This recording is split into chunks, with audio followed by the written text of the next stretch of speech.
Well, he wanted to show me just another one of the targets that was sighted by the Argus sonar in this latest run as we completed our most northerly line and then had started down to the south and passed over some images that are unusual. They definitely do not look like natural features, and they were marked by a very alert crew here has marked them for possible future analysis. And that brings our total up to just over 30, right? I think 31. Yes, 31. Very exciting. And then what's, so it's unique, right, that we're using just Argus. What's next after we identify all of these targets? What's our plan? Well, I think the plan currently is that we're gonna continue on our way south, and we're gonna do a few more lines on that end. Our feeling in studying the the archival information, seemed to indicate that the wreckage, that at least the wreckage in the oil slick that was found at the surface, was drifting in a northeasterly direction.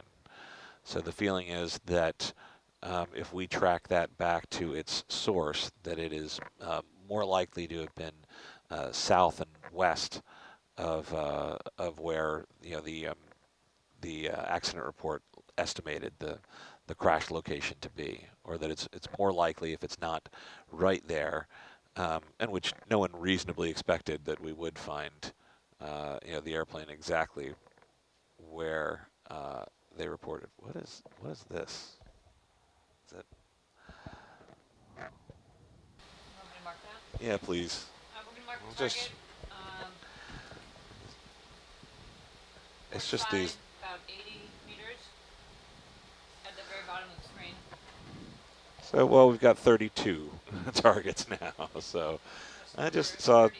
something interesting going by the screen that reminded me of has linear lines that remind me of the corrugation on the skin of the S-42. So I'm not sure the scale may be too large for an aircraft, but I just wanted to mark it while it was visible. Sorry, Madison, what were we talking about right before that? I think we finished our thought. Okay, all right. I think so. Nav, did you get it was like, it was about 80 meters port side. Oh, I know. Target 32? Yeah. Yeah.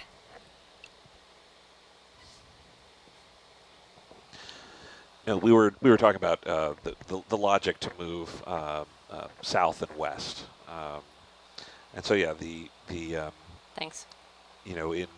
Again, the studying the logs of the Avocet, the Navy ship that initially recovered the debris that was identified as coming from Samoan Clipper. They did never actually in their deck log, never recorded a position. Not even a noon sight, but you can kind of track back through their navigation because they recorded course headings and speeds and times, and so when the search for Samoan Clipper is called off about 3 in the afternoon, the ship sets a south by southwest course and holds that for about 3 or 4 hours until they reach Tapu Tapu Point. So we know they had worked their way to the northeast as they tracked this oil slick and the floating debris. So it seems reasonable to think if that was where the direction it was moving, that perhaps the source, the origin of that was back down to the southwest. So we're kind of weighing that that area of interest more. But we're still obviously covering a larger area than that. Also, I just personally, I kind of like anything that brings us a little closer to shore because of the eyewitness testimony. And since she was reportedly, just off the coast of the island, anything that tends to bring the airplane, closer to her view and to make it, more likely for her to have seen the things that she reported seeing is of interest to all of us. So. And we know not a whole lot, but a little bit about this eyewitness, that she was traveling by canoe. Is that correct? When she saw the explosion? Well, I know she was I know she was traveling by boat, or at least she was at sea. I don't know necessarily that it was a canoe. I think we all tend to say that, but I'm not sure that it's in the literature. But in any case, so she was she was on the water, traveling from Fangasa Bay to Asu, which is along the north coast. Fangasa is the other side of Tutuila from Pongo Pongo, and then Asu is west down the coast, and she reportedly was just offshore and observed the airplane flying low overhead, and as it passed over, she could smell gasoline. And we know that the last transmission from Samoan Clipper reported that they were planning to dump fuel. She also described what she described as smoke, and what investigators at the time concluded might have actually been just the vapor of the left by the fuel as it atomized and sprayed behind the airplane, and then that's kind of bolstered by the fact that she could smell it in the air as it went over. She said it was headed in the direction of Apia, which is west, and then observed it making a wide turn out to sea, heading out to the north, and then it dove quickly for the surface, and appeared to almost to land when there was a flash of light and a detonation and smoke, and she saw the wings of the plane floating at the surface for about 5 minutes before they sank from sight. And that testimony was judged to be exceptionally reliable because she was said to have reported that sighting to the head of the village before word had reached them that the plane had been lost. So that would be an extraordinary coincidence for someone to come up with a story like that matches so well with the details of what we know to have been happening at that time. So yeah, it's inconceivable that it was a fabrication. So it was judged very reliable at the time and factors into the Bureau of Air Commerce investigation and their final report. And then that testimony, in conjunction with the naval report and what the Navy saw when they went to the scene and investigated, is what led us to this location. Yes, now. Absolutely.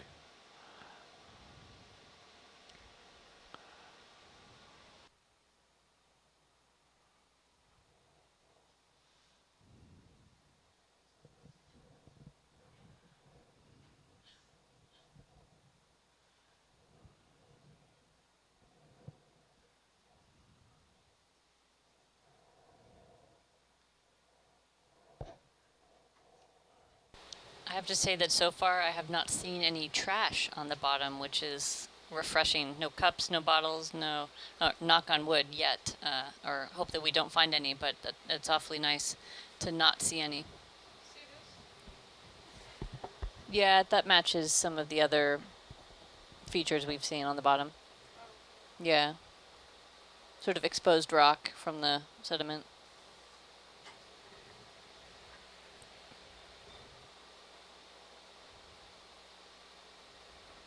It wouldn't be a project unless you see a Coke bottle on the seafloor, or Coke can.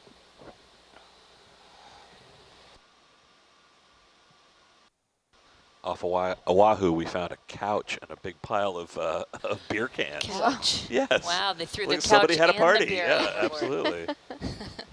Wow. Off the coast of Vancouver Island, I found a bathroom. A bathroom? Bathroom, yeah. It was a toilet and a bathtub, and I think the sink. Ooh, that's an interesting item. Was it? I wonder if it was intentionally placed there. I think it was intentionally thrown away. Oh, right. That's fair. That's gonna throw off the archaeologist in 100 years. Yeah, I'll say. Yeah, seriously. They're gonna think it's a shipwreck with the head right there. You know what? I'm thinking about it more. I don't think there was a sink. I think there was a bathtub and a toilet, and there was notably not a sink. Like, that's, whoa, okay. Even more puzzling. Yeah. Can't really remember. This object coming up on starboard side looks a little interesting. I'm going to go ahead and mark the target on the starboard side 100 meters out with these round objects in the center.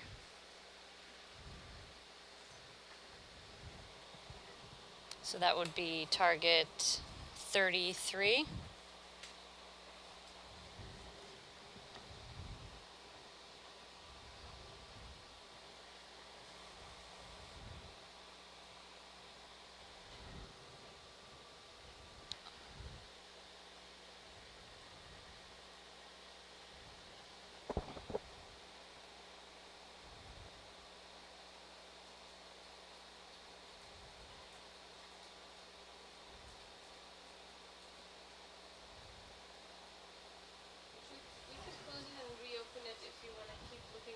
I can see the top scrolling, yeah.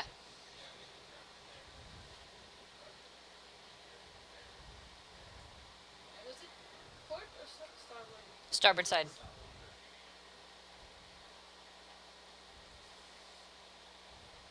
It's like starboard 30 meters out.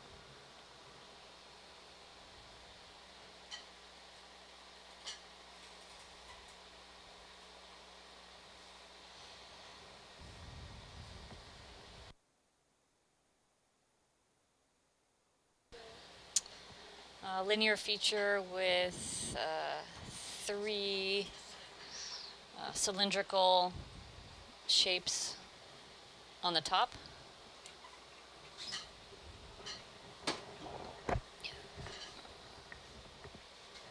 A pronounced shadow. Sorry? With a pronounced shadow.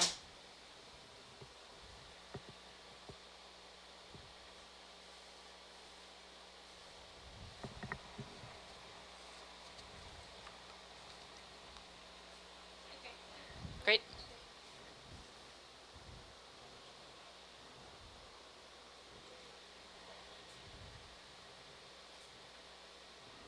Yeah, I'm good. Okay.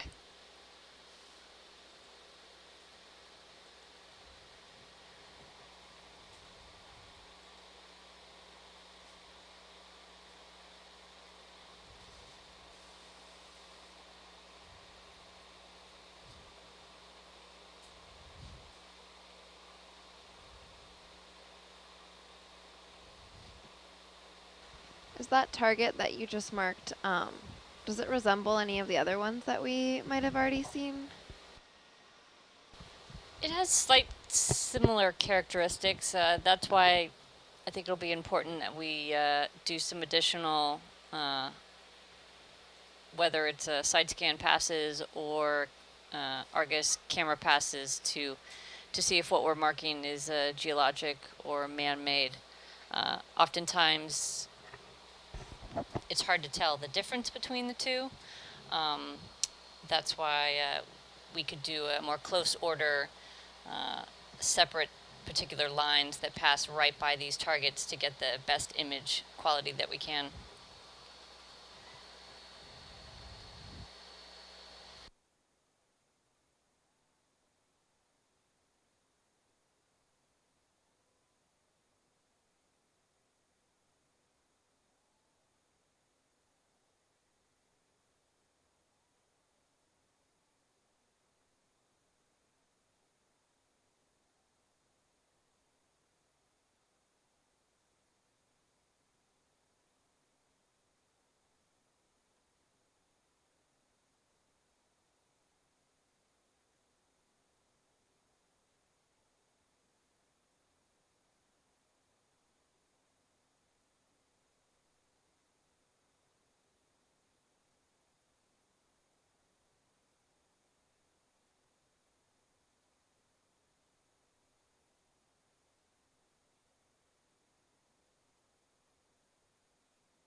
Russ, I'm reading a little bit here about the Samoan Clipper and in the accident report, and it says that the aircraft was probably lost due to fire and explosion associated with the dumping of fuel, but that the precise cause of ignition was undeterminable. And what sort of things might have happened that would have caused a spark or an explosion while they were dumping fuel? Well, there's a lot of theories about that, and when they began the fuel dumping procedure, they actually shut down the radio because they figured again that was another chance for a stray spark, and they knew the danger associated with what they were doing. There's actually a story that I was rereading earlier today about an earlier flight when Music was returning from Hawaii to California, and they had an engine go out, and they elected to dump fuel, and suddenly fuel was pouring in on the navigator's table inside the cabin of the airplane. And the co-pilot immediately cut the master switch, which shut off all the electric instruments in the plane, save for the electric ignition in the motors. And so there's that was really the major suspicion fell on the placement of the dump valves on the airplane. They were flush with the underside of the wing and were spring active. You pull a lever and a spring-loaded valve would open and would just allow the fuel to dump out by gravity. But because of the placement on the just flush to the underside of the wing, the vortices created by the airflow over the wing would have a tendency to cause the fuel to flow forward and even back into the wing and into the aircraft. And there's some thought that and a lot of suspicion that fell on the idea that the fuel was flowed back and made contact with the hot engine exhaust, and that it ignited there and propagated inside the aircraft from that point. Other theories had to do with a spark from the electrically operated flap actuators in the wing, or some kind of static charge. Something that has interested me was I was studying the accident report and also a diagram that we obtained from the Igor Isikorsky Historical Archives, which shows the diagram of the special fuel system on board the S-42. This particular model was intended for long-range survey flights, so they had added extra fuel tanks inside what would have been one of the passenger cabins. So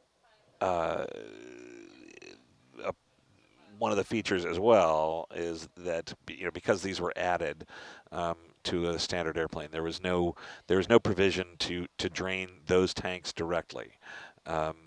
In order to dump that fuel, you had to basically transfer it to the standard system, which the normal production version of that airplane had carried all of its fuel tanks in the wing, and so that's where the fuel dump valves were located. So in order to drain the tanks inside the hull, you had to first pump that fuel into the wing. And it was interesting to me, and reading the accident report talks about that it appeared that the fire had originated underneath the flooring of the auxiliary fuel compartment. And if you look at that schematic, it shows that that in that place underneath the floor was a fuel pump. And if you put the pieces together that we know they were dumping fuel, and if they were going to shed the fuel that was in those hull tanks, they would need to transfer it into the wings using the fuel pump, and there was both a manual pump and an electric pump. And I just have to wonder if there was any sort of leak and fuel was collecting in what's essentially the bilge at the bottom of the keel of the airplane, and more more significantly the fuel vapor, the very volatile fuel vapor that would collect underneath the flooring. And if there was any kind of spark in that unshielded electrical motor in that space, the results could have been disastrous. So, that's just one other theory. So it'll be something that if we're so fortunate to locate the wreckage itself, we can look for clues as to which of those scenarios seems the most likely, or is there something, some other clue that's been missed until now. One thing to look for is if the fire originated the way that was suspected most strongly of the engine exhaust igniting the fuel, then it would seem logical that there would be signs of scorching on at least near one of the engines, or where the fuel caught fire and ignited on one of the wings. So that but in the absence of that, we would think, well, it seems like that was not the cause, so we'll need to look elsewhere. If it was the fuel pump, though, I imagine that whole area would have been virtually obliterated. So I don't know that we would find much to look at and study in that case. But again, as with all this speculation, it comes a time when the only answer is to go and look, and then maybe we'll find the solution that way. And of course, this occurred in 1938, which was really sort of at the beginning of the aviation industry as we know it today. And it sounds like it was still there's a lot of technological advances, but there was still risk associated with flying, especially on these massive trans-Pacific legs that Ed Musick and his crew was conducting. Yeah, this is the dawn of the modern air transport era, and their goal in Pan American was to make air travel routine, to make it as commonplace and as reliable as traveling by sea, and so they had made great strides in doing that, and in actually making regular scheduled air service across the greatest ocean on the planet. And they had done it by encouraging the development of better and better aircraft that had longer range and better reliability and better efficiency, and could carry more passengers and more cargo and more fuel, and could fly farther. And they had regular professional weather reporting all along their routes, and they developed the use of radio, communications on aircraft to make them light enough and robust enough to withstand that kind of usage, and to have the range and the power to reach across the great distances that they were traveling. And they instituted radio direction finding that was a huge boon to their navigation, especially when you're aiming at these tiny islands across the Pacific, and at the end of crossing thousands of miles of trackless ocean using nothing but celestial navigation. So to have that ability to kind of fine tune it and home in on a signal and bring it the rest of the way, was a huge advantage and a leap forward. But yes, there was still, as much as they had accomplished, there was still, an inherent risk, especially on these kind of survey flights, which is what Music and his crew were engaged in. That they're trying to open up new routes and in new untested areas, and the journey down to Pongo Pongo itself was they would have to cross first 2,400 miles of ocean to Hawaii, and then from there make their way to Kingman Reef, which was just that, just a reef in the middle of the vast ocean, and they would have to position a ship there to refuel and reprovision the clipper and send it on its way. And then at Pongo Pongo, there was a protected harbor, but even that had its challenges with the being surrounded on all sides by these towering mountains, which made it a very difficult area to effect a safe landing.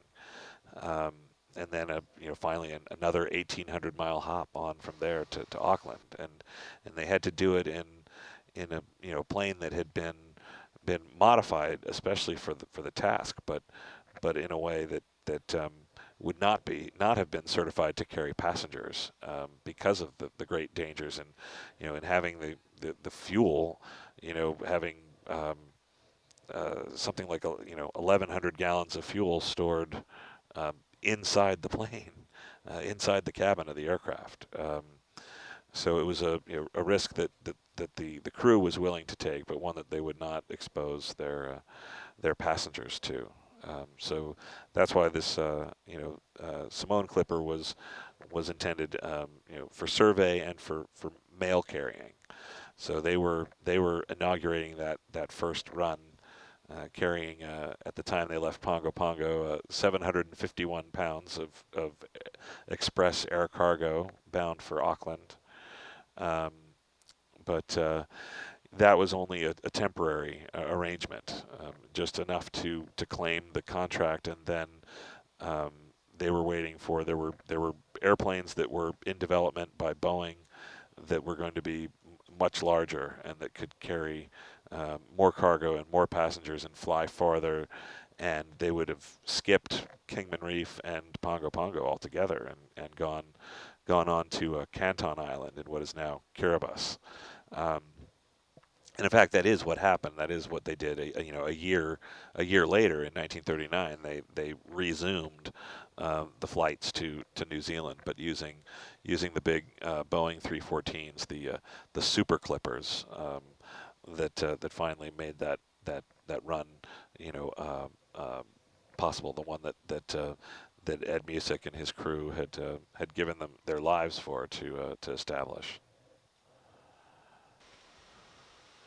And, something that I thought was really interesting that you mentioned before was this idea that most people at the time were used to traveling by boat. And so the Samoan Clipper and the S-42Bs were built to sort of mimic boats, right?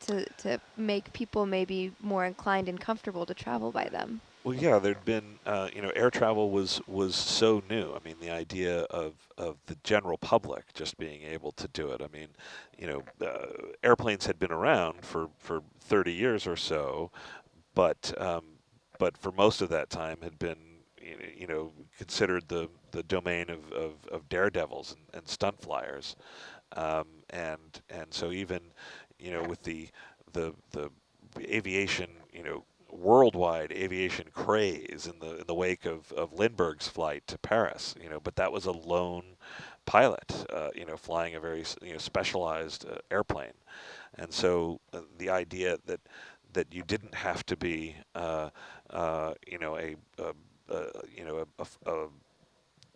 daredevil to do this, that you could buy a ticket and get on and go from the cities of your choice at the time of your choosing, was something entirely new. And the way Pan Am sought to reassure people and make them feel more comfortable, as you say, is by mimicking what they already knew and what they already accepted, and since their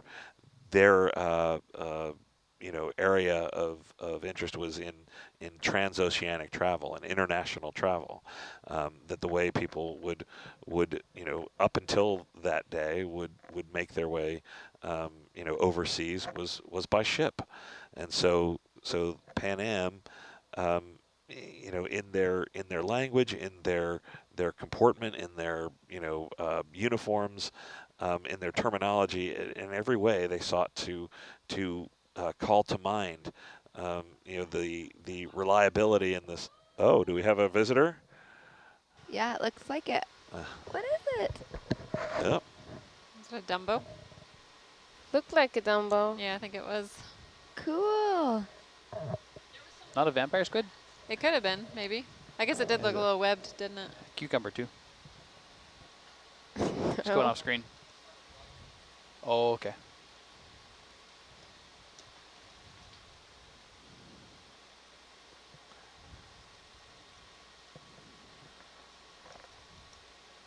Well, I guess he's not coming back. That's too Aw. bad. But yeah. So continuing.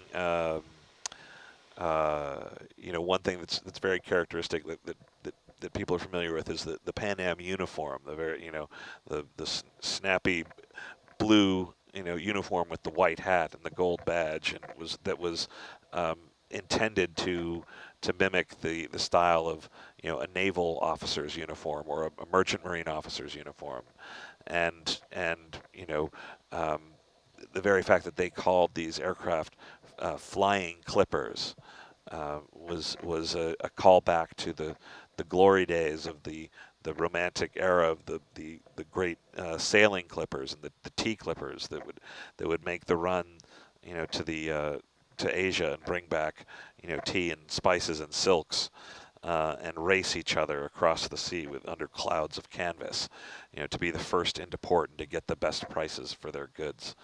And so, the Pan Am wanted to capitalize on that with the idea that of these now they had these flying clipper ships that would take you to where you wanted to go, but do it in a style where they also referred to it in some cases as air yachts that would take you wherever you wanted to go and do it in luxury and at a speed unheard of. So these journeys that would take weeks are reduced to days, or days would into hours, and really shrinking the planet and bringing people closer together.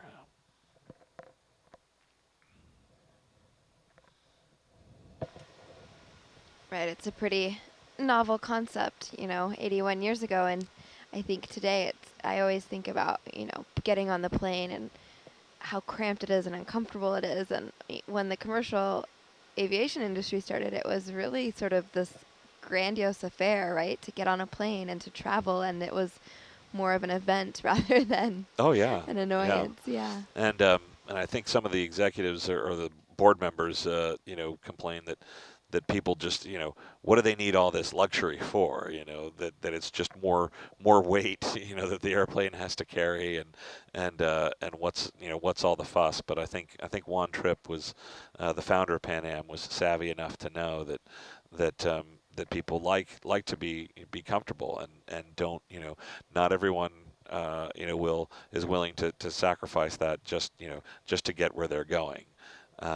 And so, yeah, if you can offer them, that speed, but also the opportunity that you'll have a comfortable chair, and you'll have a steward that will wait on you, and you'll have fine meals and good accommodations when you land at these far-flung outposts, and you'll be cared for all the way. I think he appealed to everyone's nature, and it was wildly successful. Pan Am grew at a almost unheard of rate, and during the Great Depression, you know, and really continued that for some 50 years, before they were finally, their time came to an end, and the airline ceased operation in 1991, and is now all of it now a part of history. But this is part of that great kind of heroic pioneering era, and we may have the opportunity to reconnect with some of that history here soon. And shifting gears a little bit, this visitor that we had, the Dumbo squid or Dumbo octopus or vampire squid, it's just a reminder that we are covering kind of these multi-dimensions in this research. We're looking for the Samoan clipper, but, there's potential to sort of find anything. And what we're seeing on the seafloor, it's interesting that it's just sort of these haphazard rocks here and there. Do we know what kind of rocks they are, and why do they appear where they appear? I'm not sure if anyone in the room can answer that, but that's why all of this is recorded and archived and can be passed along to other scientists in specific fields who can analyze that information.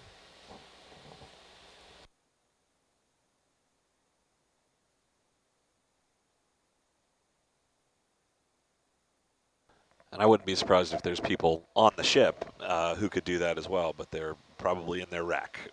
Right now it's everybody's has their watches, and so there's always people up and always people sleeping. So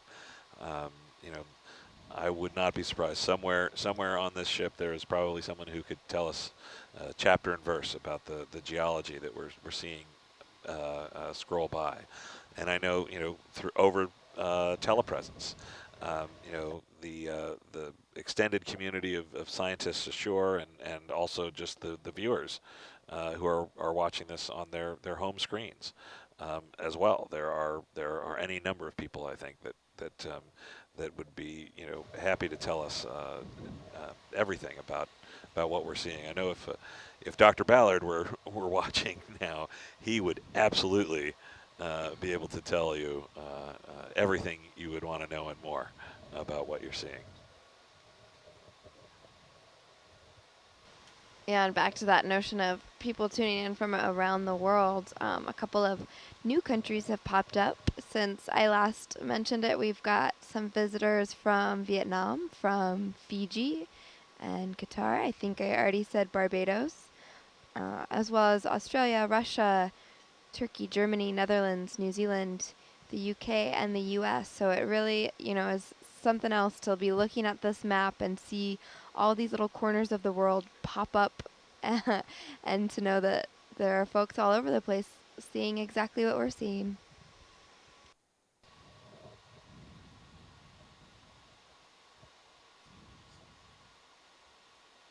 Yeah, I agree with that. It's really part of the magic of this this impressive array of technology, but what it really brings people together, and allows them to share that experience of exploration, and that it's not only for the privileged few who get to sit here on board the ship and in this place, but that it is sent out and shared really literally with the world, as we see.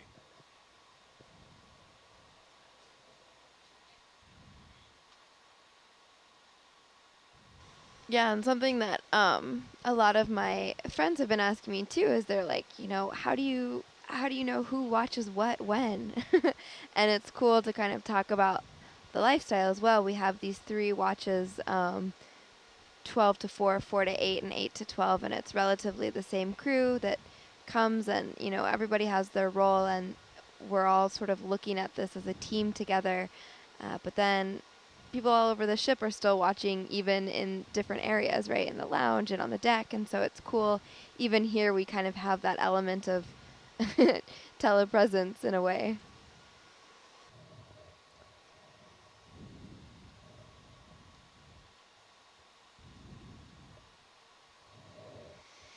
So I can comment on the geology a little bit. Oh, yes, please. If you want to scroll out on HIPAC, you can point You're out. muted.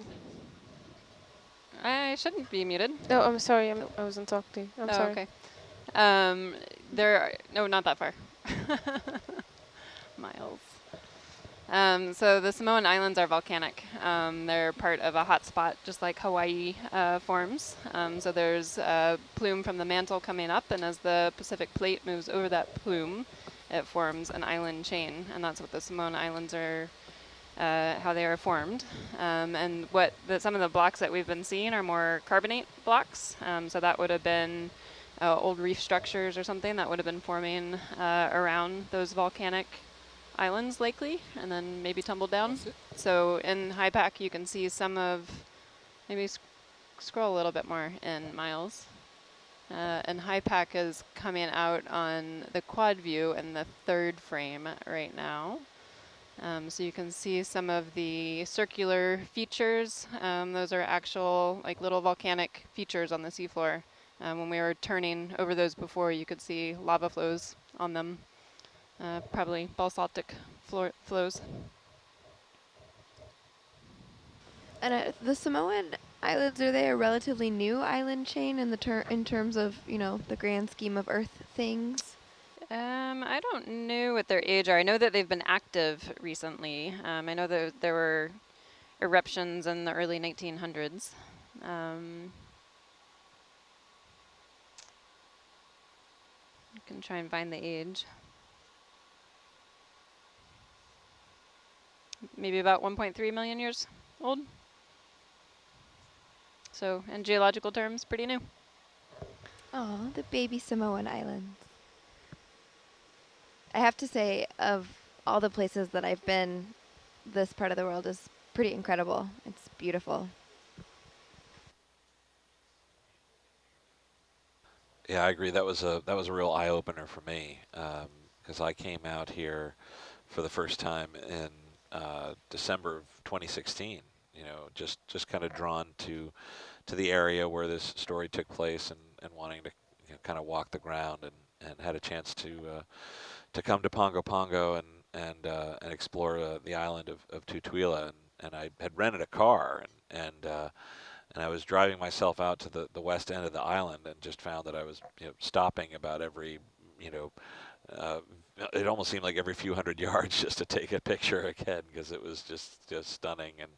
And the northern side of the island, a lot of it is given over to national park, and some of the surrounding islands as well, and it is just breathtaking.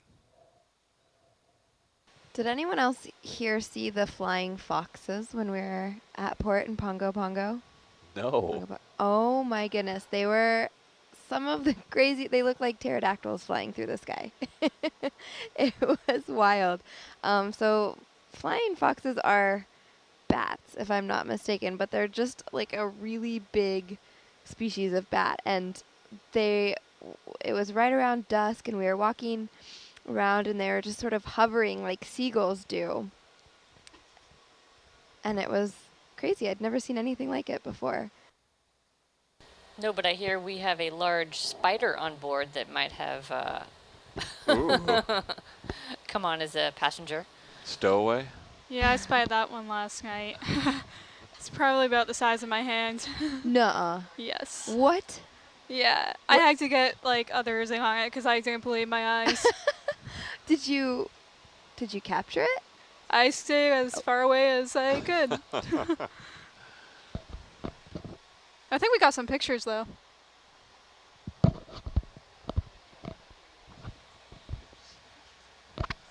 I'll tell you, on that visit in you know, December 2016, the other thing I wanted to do was get a view of the harbor, and found there was a kind of a jeep trail through the through the along the ridge line up to the top of Mount Alava, and so I hiked along it for a few hours, and as you're walking along, it was like walking through, for me, it was like walking through the beginning of an Indiana Jones movie, with the sounds of the wildlife around you, Oh, wow. and walking through this rainforest, and it was, it started pouring down rain, but the sun is out, and it was December, and it was a Sunday, and as I was hiking along, you could hear the church bells playing Christmas carols.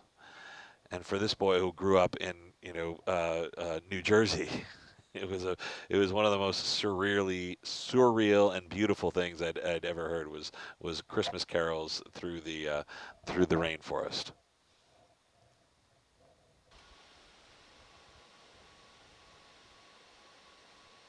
That's really cool. And yeah, we took a sort of a little detour route through the on our way to the airport in Apia, and there too were just some magnificent churches, and it was incredible to see that architecture as well, kind of juxtaposed with the ecosystem here. Like it's incredible. It's beautiful. And Samoa was hosting the Pan-Pacific Games while we were there, and we actually saw, some of the competitors in the water sports, and the flags of all the nations arrayed. I think certain neighborhoods had people who had immigrated there from somewhere else and were cheering on their home islands, and it was really something. I think it's kind of the regional Olympics, and a lot of excitement happening then. Yeah, I think if I'm not mistaken, the games are still going until the 20th, maybe, of July. So yeah, it was that added to everything too. It was just this air of excitement for us going on this expedition, and then the games going on locally. It was very high energy. It was super cool to be a part of. And then speaking of this sort of geological features and the makeup of the islands, I'm looking at a photo of Pongo Pongo Harbor here at American Samoa, and it is, kind of wild. We were standing there the other day to think about an aircraft 81 years ago landing on that waterway, coming over that ridge, and then, as you mentioned, they sort of dove down to make it in time. And why, of all the places to land, would they choose this location? Well, I think it was a combination of things. I think it fell along the route that they needed to travel. I think because it was American territory, Pan Am could negotiate the ability, or would not need to negotiate the permissions to land there. A lot of foreign nations would have required, that you get landing rights, and which was, could be a point of contention. They had initially intended to fly the Atlantic first, and could not get the landing permissions in the UK. So they had turned their attention instead to the Pacific, and so yeah, so anywhere that they could go that was American territory was preferable. Sometimes Pan Am, their way around that was to acquire a majority interest in a national airline, and whatever they were going in Mexico, in China, they would actually buy their way in. But yeah, so I think it was really just the geographic location and the political consideration that brought them to Pongo Pongo, and so yeah, again, it was only ever going to be a temporary arrangement, and it was only someone of Music's caliber and skill that I think that made them even contemplate attempting to fly and land there, and even for someone of his great ability, it was apparently a quite hair raising every time they did it. He made that landing 5 times, and it was a white knuckle, really every time they did it. So yeah, and again, they were and ultimately going to establish a new route through Canton Island, but unfortunately that came too late for Ed Musick and the crew of Simone Clipper.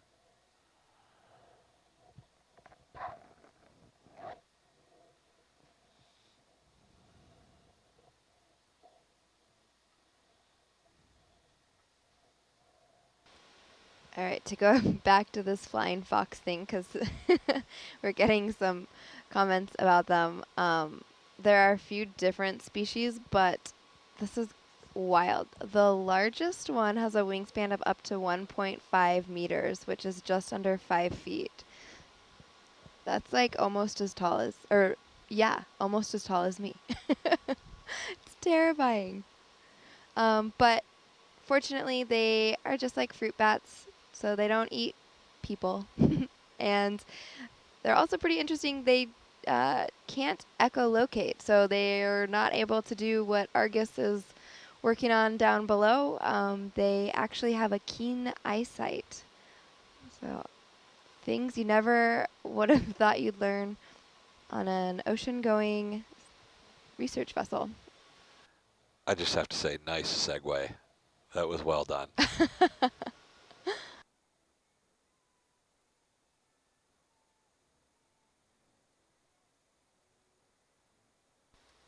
Did you say fox birds?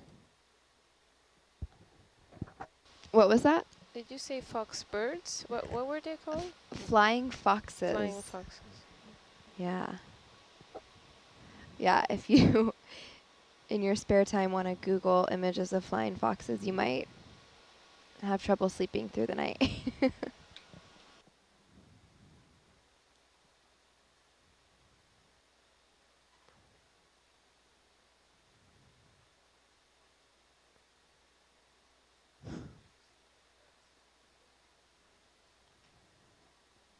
Yeah, we saw them together, right? Yeah, that's what I was thinking. Yeah, yeah. Oh, you did see it when Yeah. we were there? Yeah, I think we did. Yeah, they're so, I'd never heard of them, honestly, before being here. Super cool.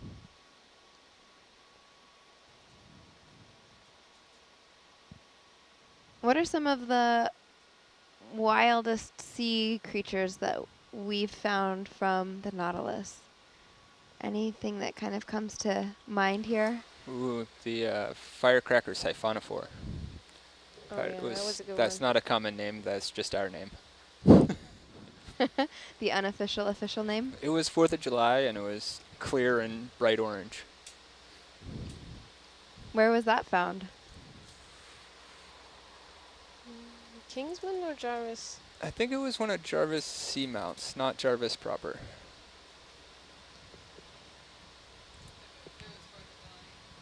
Yeah. It was yesterweek. Yesterweek.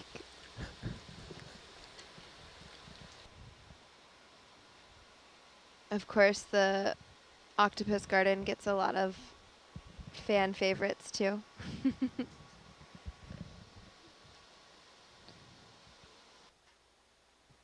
The googly-eyed squid, is it? Yep. That was a few years ago now, wasn't it? Yeah, I think it was 3 years ago. Wow. Still a classic.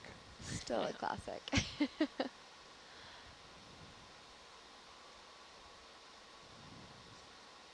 I have to say, I mean, the animals themselves are incredible, but I think what makes it is, as somebody who listens while I'm at home, hearing everybody's reactions really adds to the experience of telepresence.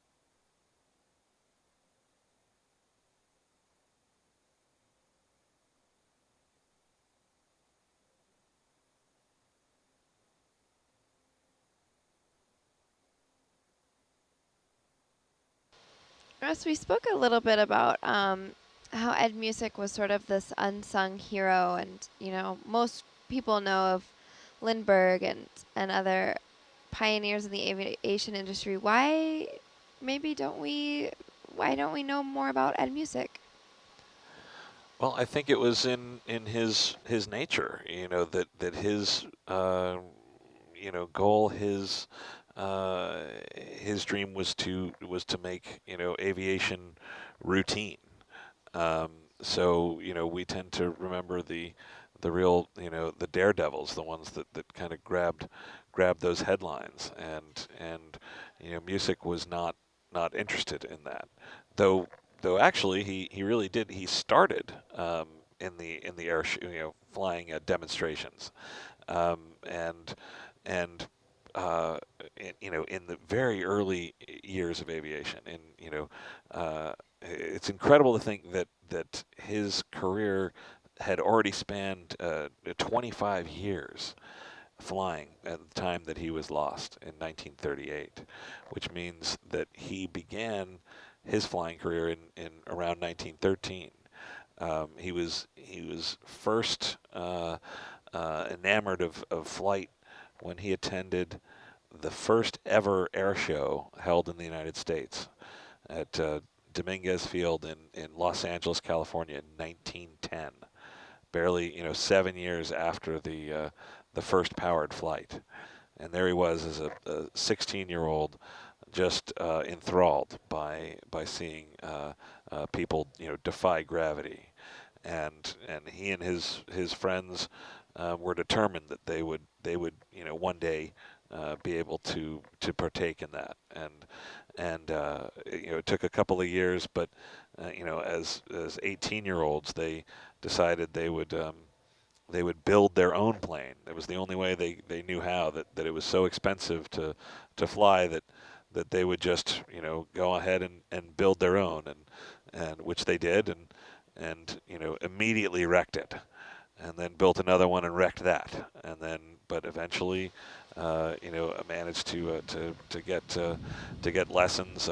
He worked around airfields, and he had been an auto mechanic and used those skills to get work at the Glenn Curtiss factory, and helping to build aircraft and to maintain them. And in fact, it was then that he was given the nickname the Jeweler, because of the meticulous care that he took for every airplane that was in his care, and how he would polish every surface, including just the glass and the instruments, and the other mechanics